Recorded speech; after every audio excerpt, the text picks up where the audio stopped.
ثاقب بشیر صاحب آپ کی جانب آؤں گا، یہ کہیے گا کہ آپ سمجھتے ہیں یہ جو وضاحت آئی ہے، یہ جو ریئیکشن آیا تھا اس وجہ سے وضاحت دینی پڑ گئی ہے؟ کیونکہ 90 روز کا جو کہا گیا تھا اس میں 5 اگست کی کوئی بات نہیں ہو رہی تھی. آپ سمجھتے ہیں کہ یہ وضاحت اس ریئیکشن کی وجہ سے آئی ہے یا پھر نہیں یہ بھول گئے تھے وہ یہ بات کرنا؟ میں تو یہ کہوں گا کہ بظاہر جو علی امین گنڈاپور صاحب ہیں ان کے بیانات 4 اکتوبر کے بعد آپ دیکھیں، اس کے بعد آپ 26 نومبر کے بعد آپ دیکھیں، اور اب کی جو پی ٹی آئی کی رہائی کی مہم چلا رہے ہیں اس میں دیکھیں، ان میں ہمیشہ سے کنفیوژن رہی ہے. اب اس کے پیچھے وہ کیوں ایسے بیانات دیتے ہیں، کیا وجہ ہے، کچھ معلوم نہیں، کیونکہ 90 روز والا معاملہ ہے ہی نہیں نا. آپ کہہ رہے ہیں جی عمران خان نے فیصلہ کرنا ہے. عمران خان نے آپ کو فیصلہ کر کے بھیجا ہے. بیرسٹر گوہر جو ہے وہ پچھلے منگل کو ان کے ساتھ بیٹھے ہوئے تھے تو انہوں نے کہا کہ 5 کو پیک پہ ہونا چاہیے آپ کا احتجاج. 90 دن والی تو بات ہی نہیں ہے. تو 90 دن والی بات کر کے کیوں کنفیوژن پھیلائی علی امین گنڈاپور صاحب؟ اصل تو وضاحت یہ ہونی چاہیے نا کہ ڈیفینیٹلی وہ تو ابھی سلمان اکرم راجہ کو میں دیکھ رہا تھا، وہ کہہ رہے ہیں جی وہ ان کی ذاتی رائے ہے، ہمارا تو 5 اگست جو ہے وہ پیک ہوگا جو ہے وہ احتجاج. تو یہ تو علی امین گنڈاپور صاحب جو ہے وہ ہمیشہ سے اس طرح کے معاملات جو ہے وہ کر رہے ہیں، بظاہر جو ہے ایسا لگ رہا ہے. ایک اور دوسری بات، جہاں تک بات ہے کہ پی ٹی آئی کے ایم پی ایز رک جائیں گے، میرا خیال یہ ہے کہ ماضی میں بھی ہم نے 2 ایونٹس دیکھے. ایک عدم اعتماد پہ چلیں، عدم اعتماد پہ سچویشن ٹوٹل مختلف تھی، یا اس وقت وہ حکومت میں تھے اور حکومت کی وجہ سے کچھ لوگ چلے گئے. لیکن 26ویں آئینی ترمیم کے وقت تو لوگ ایسے نہیں تھے نا. مطلب ٹھیک ہے لوگ کہتے ہیں جی کوئی پریشرائز کیا، کچھ مل گئے، کوئی اس طرح کی صورتحال ہوئی ہے، لیکن جو کچھ بھی ہوا نمبر تو پورے کرا دیے نا. پی ٹی آئی کے ایم این اے جن کو کل نکالا گیا انہوں نے نمبر تو پورے کرا دیے. اب کی جو سینٹ کے الیکشن ہے، اگر ثاقب بھائی آپ کیا سمجھتے ہیں کہ اس وقت ثاقب بھائی آپ کیا سمجھتے ہیں کہ 26ویں آئینی ترمیم میں وہ جو لوگ پی ٹی آئی کے گئے ہیں وہ پھولوں کے ہار پہن کے گئے ہیں، اپنی مرضی سے گئے ہیں، یا انہیں لے جایا گیا ہے؟ نہیں، میں بالکل بھی یہ نہیں کہہ رہا کہ وہ اپنی مرضی سے ہی گئے ہوں گے یا ان کو کس سچویشن میں لے گئے. میں یہ کہہ رہا ہوں کہ یہ جو سسٹم چل رہا ہے نا، اس سسٹم نے اگر سیدھا چل رہا ہے تو پھر وہ وہی ہوگا جو ہم ماضی میں بالکل ٹھیک ہے، وہ چلے گئے ہیں. یہ زیادہ میٹر کرتا ہے. ٹھوکر لا کے انسان گرے نا تو دوسری دفعہ کوشش کرتا ہے کہ اس جگہ سے میں نہ گزروں. بالکل ٹھیک ہے. سانحہ سوات کی تحقیقات کے لیے جو قائم کی گئی تھی صوبائی حکومت کی جانب سے کمیٹی، اس کی رپورٹ جو ہے وہ آئی ہے، چشم کشا رپورٹ ہے. واقعے کے ذمہ داروں کا تعین کیا گیا ہے. ثاقب بشیر صاحب بتائیے گا یہ رپورٹ اب کیا بتا رہی ہے؟ ذمہ داران کون کون ہیں؟ کیا کارروائی ان کے خلاف ہوگی؟ جی یہ 63 پیجز کی جو رپورٹ ہے اور 3 رکنی تحقیقاتی کمیٹی جو ہے وہ صوبائی حکومت کی جانب سے بنائی گئی تھی.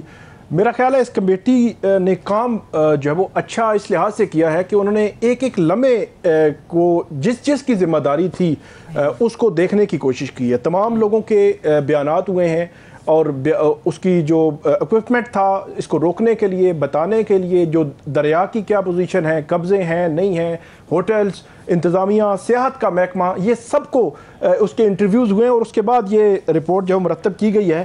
اور سب سے بڑا جو اس میں جو چیلنج آیا ہے اور اس پہ الزام آیا ہے، ذمہ داری فکس کی گئی ہے، وہ ہے ریسکیو 1122. اس کی جانب سے جو چشم کشا انکشافات ہے وہ یہ ہے کہ جو ضلعی افسر تھا وہ ایمرجنسی جس کی ڈیوٹی تھی وہ تھا ہی نہیں. اس کے علاوہ جو باقی غوطہ خور تھے وہ ایکچولی ڈرائیور بھرتی ہوئے. انہوں نے لکھا ہے کہ کیونکہ سیاسی بھرتیاں ہوتی ہیں تو اس لیے وہ جو ڈرائیور بھرتی کر لیے گئے، اور ان میں سے جو 2 ڈرائیور تھے غوطہ خور، ان میں سے ایک جو ہے وہ ڈر رہا تھا اس سے، غوطہ خوری سے. اور اس کے علاوہ یہ بھی بتایا گیا ہے کہ وہاں پہ جو سسٹم تھا ان کا وہ فعال نہیں تھا، اور جو وہاں پہ لائف جیکٹس تھیں وہ آلات جو ہے وہ موجود نہیں تھے. ایک اور بڑی شاکنگ بات آئی ہے کہ کس طرح جو ہے وہ محکمے اپنے آپ کو بچانے کے لیے کام کرتے ہیں. یہ بتا رہے ہیں کہ 1122 کا جو کال ریکارڈنگ سسٹم تھا وہ بند کر دیا گیا تھا، اس دن بند کر دیا گیا. وہ کہتے ہیں کہ جو انچارج ہیں وہ کہتے ہیں کہ ہم نے جو ہے وہ ہمیں کہا گیا تھا کہ کیونکہ بارش ہے اور بجلی جو ہے وہ پڑ سکتی ہے اس پہ، تو اس لیے ہم نے بند کیا. لیکن کمیٹی نے اپنا جو فائنڈنگ لکھی ہے انہوں نے کہا انہوں نے احتساب سے بچنے کے لیے یہ کیا. مطلب 1122 جو ہے وہ ریسکیو 1122 انہوں نے ایکچولی اپنا کام نہیں کیا اور الٹا جو ہے وہ اپنے بچانے کے لیے طرح طرح کے اس طرح کے جو ہے کام کرتے رہے ہیں. اس طرح ارلی وارننگ سسٹم بھی وہاں پہ جو ہے وہ غیر فعال تھا. جو دریا ہے اس کے بہاؤ کے حوالے سے قبل از وقت بتاتا ہے, اور جس بندے نے اس کی اطلاع دینی تھی وہ 4 گھنٹے لیٹ اس نے بتایا کہ یہ جو سیلاب آیا, تب سے جو ہے وہ کام ہو چکا تھا. دوسرا معاملہ زمینوں پر قبضوں کا, انہوں نے جو بات پہلے بھی آتی رہی ہے کہ زمینوں پر بہت زیادہ قبضے تھے, اور دریا میں جو ہے وہ جو ہوٹل ہے وہ بنا ہوا ہے. اس میں ایک اور چشم کشا بات یہ آئی ہے کہ جس ہوٹل سے اٹھ کر وہ گئے تھے دریا میں, وہ بھی قبضے کی جگہ پر بنا ہوا تھا. اور ایک جو بڑے ٹھیکیدار ہیں انہوں نے ایک جو وہ بند بانا تھا وہاں پہ. جو لوگ وہاں پہ دریا میں چلے گئے ان کو یہ تھا کہ اس بند کی وجہ سے پانی ان کی طرف نہیں آئے گا, لیکن وہ جو بند جو باندھا ہوا تھا وہ بھی پانی کو نہیں روک سکا. تیسری جو بات ہے وہ ضلعی انتظامیہ, ڈپٹی کمشنر جو ہے, جو انتظامیہ ہے, اس کی جانب سے کوئی جو لوگوں کو آگاہی کا کوئی سلسلہ ہی نہیں تھا. چوتھی, پولیس کی ذمہ داری بھی بتائی گئی ہے کہ پولیس نے بھی اپنی ذمہ داری نہیں نبھائی. جو صحت کا محکمہ تھا ان کے متعلقہ لوگ جو ہے وہ اس دن غیر حاضر تھے. اور اس کے علاوہ جو سفارشات ہیں, آخری اور امپورٹنٹ بات کہ جو انہوں نے کہا ہے کہ 2010 سے لے کر اب تک اس علاقے میں جو ڈپٹی کمشنرز تھے تمام سے انکوائر کیا جائے, تمام کی تحقیقات کی جائیں کہ کیوں معاملات اس حد تک پہنچے کہ ہوٹل بھی جو ہے وہ دریا میں بن گئے, اور دریا میں جو بند باندھ رہے تھے وہ کیوں نہیں صحیح باندھے گئے.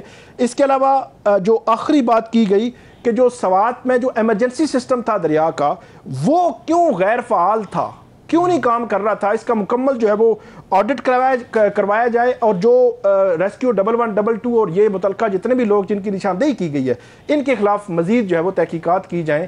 یہ جو سفارشات اور یہ رپورٹ دی ہے بڑی کمپریہنسو رپورٹ ہے. اگر جو صوبائی حکومت اس پر عمل کرے تو آئندہ ہمیں ایسے سانحات سے ان کو روکا جا سکتا ہے, لیکن مجھے نہیں لگتا کہ ایسا ہوگا, کیونکہ ایک سانحہ ہو چکا ہے, گزر چکا ہے, ہم بھول چکے ہیں, اب نئی چیزیں آ رہی ہیں. ایک اور سانحے کا انتظار کیا جائے گا اور پھر یہ رپورٹ جو ہے وہ ہم دوبارہ سے پڑھ رہے ہوں گے کہ یہ سفارشات آئی تھیں ان پر عمل نہیں ہوا.